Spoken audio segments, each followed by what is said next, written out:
Now tonight there's a warning that mosquitoes carrying potentially deadly diseases could soon become widespread in the UK, with southern England being most at risk. Transmission of infections such as dengue fever is normally confined to tropical regions, but scientists say climate change is providing ideal conditions for the unwelcome visitors here in Britain.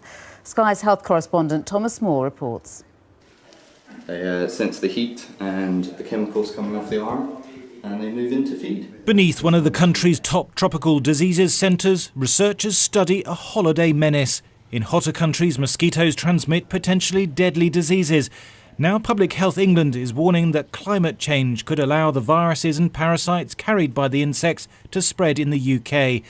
Some scientists believe it's only a matter of time. The conditions in the UK in some areas are okay for diseases like malaria, for example. There's some studies that have shown that there are parts of the UK that could sustain for a couple of months of the year a malaria outbreak. With a slight increase in temperature, that will probably increase, but we shouldn't forget the fact that we have a good health infrastructure here. Global warming has already brought exotic diseases to our doorstep. Malaria, which kills more than 2 million people a year worldwide, has re-emerged in Greece. Dengue fever and chikungunya, both serious illnesses that can be fatal, are spread by the Asian tiger mosquito, which is established in much of southern Europe and is spreading up through France. And the Culex mosquito, known to be the main carrier of West Nile virus, has been discovered in Kent. The virus causes a flu-like illness, which on rare occasions can kill. People can make sure that they don't have standing stagnant water, that they empty buckets, that they cover their water butts for some of the mosquitoes. In some areas where perhaps they're more mosquito prone, then having screens on the doors and on the windows. But I don't think we need to get as far as sleeping under bed nets, not yet anyway. Containers of used car tyres are thought to be the most likely route for disease-carrying mosquitoes to enter the country. Public Health England is monitoring seaports and some motorway service stations for any evidence of the insect. It said no non-native mosquitoes have been detected so far. Thomas Moore, Sky News.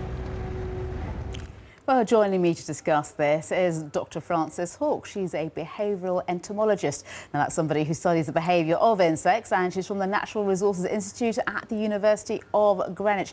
Let's just take a look, first of all, a closer look at that map we saw in Thomas's report, because this shows us the areas in red. We can see the areas where there's a risk of dengue fever and chikungunya, and those, of course, can be fatal. Malaria re-emerging in Greece, and yellow areas, that's where the mosquitoes that carry those diseases are beginning to spread to. So how real is the risk of these kind of infections reaching us, and what can we do? Well, there is a risk, and in fact in Kent, in Dickensian times, we had malaria transmission throughout the county, but at the moment, we don't have the mosquito species that can carry the disease, and we don't have the disease either. So the risk is relatively low, but it's important that we're not complacent either. Indeed, because it can be a big killer, malaria in particular, can't it? Because worldwide, I mean, still 22,000 people dying annually from dengue fever as well. So if you look at the risk there, I mean, that's rams it home, really, doesn't it? How seriously you take this?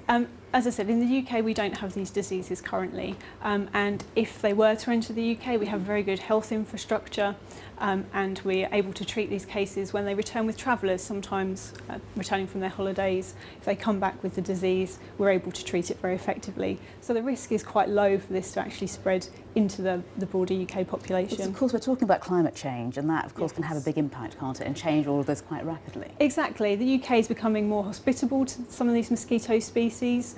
And also, it's not just about climate change, but our changing travel patterns, how we bring goods to and from different countries. And as you heard in your report, the used tyre trade is actually one of the main reasons why one of these mosquito species that can carry dengue has been able to proliferate. Tyre trade. Exactly. Extraordinary. They lay their eggs in the water and they're off all over the world. Now, we already have mosquitoes of some types in this country, including evidence of this, the Culex mosquito in Kent. That's the one that has the West Nile disease, which can be very serious indeed. Exactly, and in the United States over recent years, that's killed many people.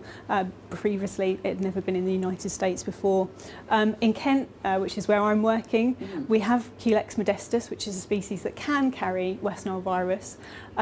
But at the moment, there is no virus in the wild population. So the risk is relatively low. But Public Health England are monitoring the situation up and down the country so that any potential changes in the population or any incidents of virus will be very quickly detected so that we can take action to quickly contain the mosquito population, contain the disease and reduce the risk to the public. So at that point, we start talking about, don't we, a plan in place with tropical disease Exactly. We have a plan. We're going to keep monitoring the situation. It's an emergency response that we can move into place very quickly if we see that this situation is changing. But forewarned is definitely forearmed. So by keeping a little eye on everything that's changing, we're able to react quickly if we need to. But it's important to stress there's no mosquito-borne viruses or diseases in the UK at present. Which is very reassuring, but when you look at that map, of course, you see those areas of red flashing up, and it's quite alarming. It's inching up through France into northern France now, as you can see on your graphic there. So we can't stop insects moving. No, of course not. But we do need to keep an eye on where they are moving and how we might be exacerbating that problem through a travel network, through importation of goods in particular. That's the main risk that we have. So Public Health England are monitoring places like service stations, ports, docks, so that we can keep an eye on, as soon as we see them, be able to act very quickly. Which is reassuring to hear. Good to have you with us here in Sky News tonight. Thank you.